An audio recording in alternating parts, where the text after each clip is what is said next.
TV চ্যানেলে আমারও একবার স্বাগত জানাই। আমি সুরজিৎ, আজকে আবার একটা নতুন জায়গায় মেলাতে এসেছি।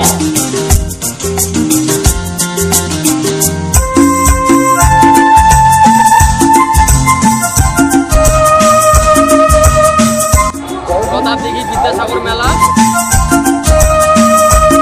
তো বেশি সময় নষ্ট না করে চলুন মেলার ভেতরে যাওয়া যাক।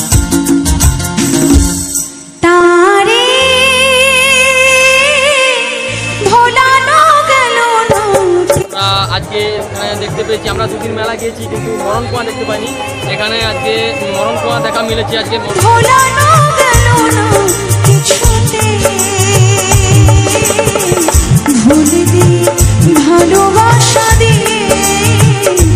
সবাই আসবেন, ভালো থাকবেন। বিদ্যাসাগর মেলা, প্রতাপদিঘি, পূর্ব মেদিনীপুর।